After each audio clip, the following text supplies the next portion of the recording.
Hello guys, welcome to spectator. So இன்னைக்கான transfer நியூஸ்ல நம்ம என்ன பார்க்க போறோம் அப்படின்னு பார்த்தீங்கன்னா, சென்னை எஃப்சிக்கு புது பிளேயர் வராங்களோ இல்லையோன்னு தெரியல. ஸோ இருக்கிற பிளேயரை விடாம இருந்தாலே ஓகே. ஸோ ஸ்டார்டிங்ல நம்மளே கன்ஃபார்ம் பண்ணியிருப்போம் இந்த பிளேயர் கண்டிப்பா நம்ம சென்னையில் தான் இருக்க போறாருன்னு. இப்போ ரீசெண்டா ரூமர்ல பார்த்தீங்கன்னா, ஸோ அவங்க எல்லாருமே பார்த்தீங்கன்னா, ஸோ கிட்டத்தட்ட ஒரு 2, 3 பிளேயர் மறுபடியும் வேற எதனா கிளப் அப்ரோச் பண்ணிட்டு வராங்க. ஆல்மோஸ்ட் கன்ஃபார்ம்ன்ற மாதிரி சொல்லிட்டு வராங்க. பட் அது கன்ஃபார்மா இல்லையா, எது ரூமர். ஸோ இன்னைக்கான வீடியோல அதான் நம்ம பார்க்க போறோம்.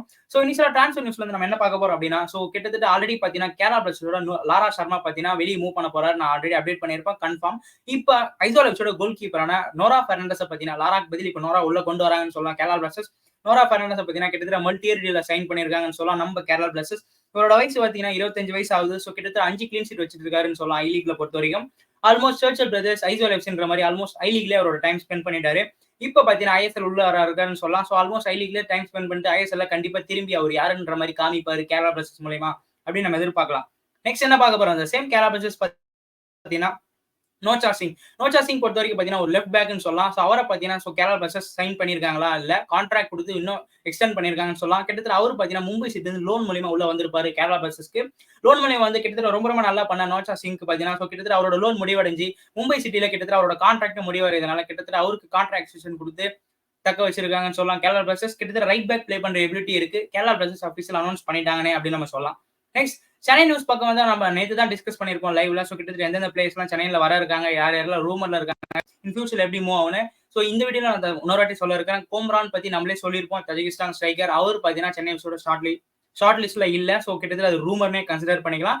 கண்டிப்பா ஒரு பிக் பிளேயர் சென்னைக்கு வருவாங்க, அதை பத்தி நம்ம டிஸ்கஸ் பண்ணலாம். ஓகே, அப்போ சென்னை எஃப்சி பிளேயர் யார் தான் வெளியே போக போறாங்கன்னா மறுபடியும் ஜித்தேஸ்வர் தான். ஸோ ஜித்தேஸ்வர் பொறுத்த வரைக்கும் நம்ம இப்பதான் சாலிடா சொன்னோம் கண்டிப்பா கேரளா பிளாஸ்டர்ஸ் சென்னையில இருந்து அவர் போக மாட்டாருன்ற மாதிரி. பட் இப்ப ரீசன் ஈஸ்ட் பெங்கால் பாத்தீங்கன்னா ரொம்ப ஆக்டிவா இருக்காங்க ஜித்தேஸ்வரை தட்டி தூக்குறதுக்கு அப்படின்ற மாதிரி சொல்லியிருக்காங்க.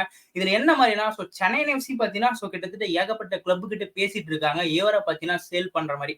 ஸோ அதாவது வெளியே கொடுத்துட்டு அதுக்கான டிரான்ஸ்பர் ஃபீஸை வாங்கிக்கிற மாதிரி.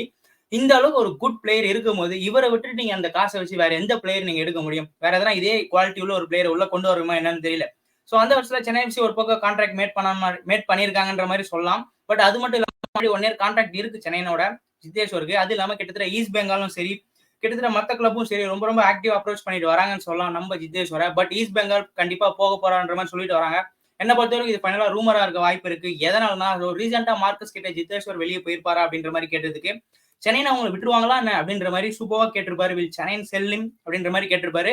ஸோ இதுல இருந்தே தெரியுது சென்னை எஃப்சி விட மாட்டாங்கன்னு தான். மேபி பிளேயரோட டிசிஷன் இதுல முக்கியமா இருக்கிறதுனால தான் இது ஸ்டில் வரப்போறாரு ரூமர்ன்ற மாதிரி சொல்லிடுவாங்க. ஏன்னா பிளேயரோட டிசிஷன் காரணத்தினால தான் இது நம்ம ஸ்டில் ரூமர் ரியாக்ஷன் நம்ம சந்திச்சுட்டு இருக்கோம். பிளேயர் இல்ல நான் சாலிடா இங்க தான் இருக்க போறேன்ற மாதிரி இருந்தா கண்டிப்பா அவர் போக மாட்டாருன்னு சொல்லலாம்.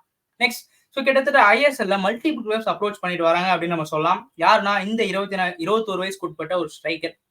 ஸோ கிட்டத்தட்ட எந்தெந்த கிளப்னு பார்த்துட்டு யார் அவருன்னு பார்க்கலாம். North east united, Mohammedan sporting club, Jamshedpur FC. So எல்லாருமே பார்த்தீங்கன்னா ராபின் சிங். ஸோ இவரை பார்த்தீங்கன்னா ஆல்மோஸ்ட் 30 தூக்க ட்ரை பண்ணிட்டு இருக்காங்கன்னு சொல்லலாம். டருஃப் எஃப்சி ஐ லீக்ல டருஃப் எஃப்சில பிளே பண்ற இவரோட வயசு பார்த்தீங்கன்னா 21 வயசு ஆகுது. கம்ப்ளீட் ஸ்ட்ரைக்கர்னே சொல்லலாம்.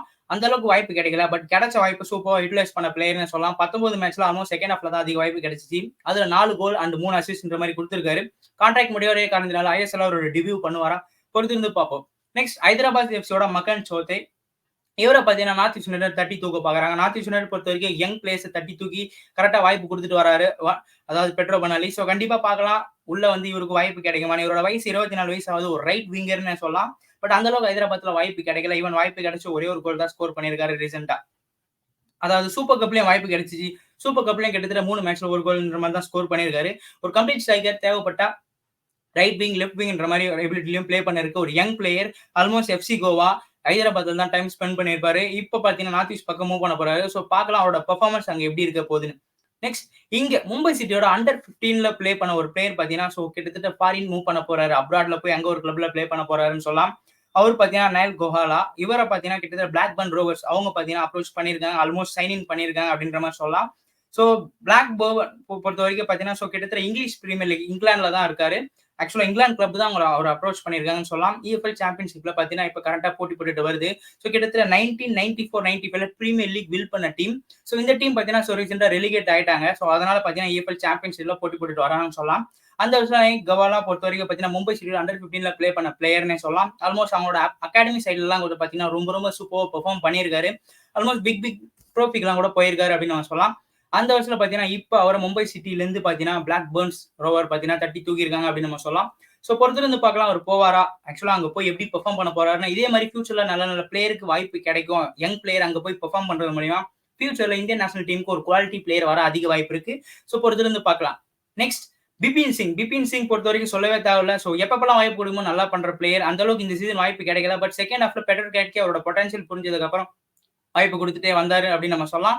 ஸோ ஃபைனல்ல கூட கிட்டத்தட்ட ஒரு கோல் ஸ்கோர் பண்ணி ஸோ கிட்டத்தட்ட ரொம்ப ரொம்ப எக்ஸைட்டிங்கா இருந்துச்சு ஃபைனல் மேட்ச். அவரோட கோல் மூலியமா 2-1 மூவ் பண்ண முடியுது. கடைசியில மறுபடியும் ஃபாரின் பிளேயர் ஸ்கோர் பண்ணி 3-1 மாதிரி வின் பண்ணாங்கன்னு சொல்லலாம் மும்பை சிட்டி. இப்போ அவர் பார்த்தீங்கன்னா அவரோட former coach so Sergio Lobera Mumbai சிட்டியை லீட் பண்ணும்போது பிபின் சிங் பார்த்தீங்கன்னா அங்கே பெர்ஃபார்ம் பண்ணியிருக்காரு. ஸோ கிட்டத்தட்ட அவரை பார்த்தீங்கன்னா பிபின் சிங்கை பார்த்தீங்கன்னா ஒடிசா எஃப்சி தட்டி தூக்க பார்க்குறாங்க அப்படின்னு நம்ம சொல்லலாம். கிட்டத்தட்ட மல்டியர் டீல்ல. ஸோ பொறுத்திருந்து பார்க்கலாம். ஒன் செகண்ட் பார்த்தீங்கன்னா சர்ஜியோ லெபர் கீழே நம்ம பிபின் சிங் பெர்ஃபார்ம் பண்ணுவாரா பண்ண மாட்டாரு. நெக்ஸ்ட் ஃபைனலா நம்ம சென்னை எஃப்சியோட பிளேயரான நிந்தாயை பார்த்தீங்கன்னா அப்ரோச் பண்ணிட்டு வராங்க. எப்படி ஈஸ்ட் பெங்கால் தான் எல்லாருக்கும் தெரியும். பட் கூட ஒடிசா எஃப்சி அப்ரோச் பண்ணிட்டு வராங்கன்னு சொல்லலாம். ஒடிசா எஃப்சி பார்த்தீங்கன்னா ரொம்ப ரொம்ப ஆக்டிவா இருக்காங்க. இவரை பார்த்தீங்கன்னா கண்டிப்பா தட்டி தூக்கிணும் அப்படின்னு. பட் இது எனக்கு ரூமரா இருக்கா என்னன்னு தெரியல. பட் பிளேயரோட டிசிஷன் தான் கருத்தில் கொள்ளணும். நானே கான்ஃபிடன்டா சொல்லியிருப்பேன் நிந்தாயை விடாதீங்க. ஸோ குட் பிளேயர் கண்டிப்பா ஒரு டெவலப் பண்ணலான்னு. இப்போ பார்த்தீங்கன்னா மற்ற கிளப் அப்ரோச் பண்ண தான் செய்வாங்க. ஏன்னா அது ட்ரான்ஸ்ஃபர் டைம். ஸோ கண்டிப்பா பிளேயர் அப்ரோச் பண்ணி ஒரு குட் வேலிட் ஆஃபர் மேக் பண்ணாங்கன்னா பிளேயருக்கு ஓகே எனக்கு பிடிச்சிருக்குன்ற மாதிரி இருந்து அந்த கிளப்ல ஒரு நியூ சேலஞ்ச் எதிர்கொள்ளணும்னு ஆசைப்பட்டாங்கன்னா போகலாம். ஸோ பார்க்கலாம். நிந்தாய் எனக்கு ஒரு நியூ சேலஞ்ச் வேணும். ஸோ கண்டிப்பா நான் ஒரு பெட்டரா பண்ணுவேன் அப்படின்ற மாதிரி எதிர்பார்த்து ஒடிசா போவாரா இல்ல சென்னையிலே தக்க வச்சு இருப்பாரா நம்ம பொறுத்திருந்து பார்க்கலாம். நெக்ஸ்ட் ஜெரி லான்ஸ்வாலா. ஸோ ஜெரி பத்தி எல்லாருக்குமே தெரியும். ஸோ சென்னை எஃப்சில கிட்டத்தட்ட சூப்பர் லெஃப்ட் பேக்னு சொல்லலாம். பட் நம்ம விட்டுட்டோம். ஸோ என்ன அப்படின்ற மாதிரி தெரியல. இப்போ பார்த்தீங்கன்னா அவர் ஒடிசால பெர்ஃபார்ம் பண்ணிட்டு வராரு. சர்ஜியோ லெபர் கீழ ரொம்ப ரொம்ப நல்லா பண்ணாருன்னு சொல்லலாம். நம்பி ஸ்டார்டிங் லைன்ல போய் ஸ்டார்ட் பண்ணாரு அப்படின்னு நம்ம சொல்லலாம். அந்த வருஷம் ஜெரி லான்ஸ்வாலாக்கு பார்த்தீங்கன்னா கிட்டத்தட்ட கான்ட்ராக்ட் எக்ஸ்டென்ஷன் கொடுத்துருக்காங்க ஒடிசா. ஆல்ரெடி 1 இயர் இருக்கு. அது இல்லாம கிட்டத்தட்ட இன்னும் 1+ இயர் கொடுத்து பார்த்தீங்கன்னா ஜெரி எங்க கிளப்ல தான் பெர்ஃபார்ம் பண்ண போறாரு அப்படின்ற மாதிரி சொல்லியிருக்காங்க ஒடிசா மேனேஜ்மெண்ட். கண்டிப்பா ஒடிசா இப்பதான் சைலண்டா கிளிக் ஆயிட்டு வராங்க. அது மட்டும் இல்லாம ஏகப்பட்ட கிளப் ஜம்ஷெட்பூர்லாம் ரொம்ப ரொம்ப சைலண்டா இருக்காங்க. பட் ஃபைனல்ல ரொம்ப ரொம்ப ஆக்டிவ் ஆவாங்கன்னு சொல்லலாம். ஸோ அதுக்கேற்ற மாதிரி நம்ம சென்னை எஃப்சி நம்மளுக்கு 2 ஃபாரின் பிளேயர் தான் தேவை. ஸோ கண்டிப்பா ஃபியூச்சர்ல பெட்டரா நம்ம மூவ் பண்ணுவோம். ஸோ உங்களோட தாட் சொல்லுங்க. ஜிதேஷ்வர் இருக்கணுமா? ஸோ ஜிதேஷ்வர் பொறுத்த வரைக்கும் சென்னை விட மாட்டான்ற மாதிரி நியூஸ் கிடைச்சிருச்சு. சரி ஓகே. நிந்தா இருக்கணுமா? நிந்தாயோட பொட்டன்ஷியல் கண்டிப்பா உங்களுக்கே தெரியும் பெர்ஃபார்ம் பண்றதை பொறுத்து. ஸோ நிந்தா இருக்கணுமா இருக்கக்கூடாதா? ஸோ இல்ல சென்னை எஃப்சியோட வேற எதனா பிளேயர் மூவ் பண்றது மாதிரி உங்களுக்கு ஏதாவது நியூஸ் தெரிஞ்சா ஷேர் பண்ணுங்க. கண்டிப்பா இன்னைக்கான ட்ரான்ஸ்ஃபர் வீடியோ உங்களுக்கு பிடிச்சிருக்கும் எதிர்பார்க்கறேன். நாளைக்கு இந்த சேம் வீடியோல நம்ம ட்ரான்ஸ்ஃபர் வீடியோல என்னென்ன நடந்திருக்குன்ற மாதிரி டிஸ்கஸ் பண்ணுவோம். Let's go Indian football.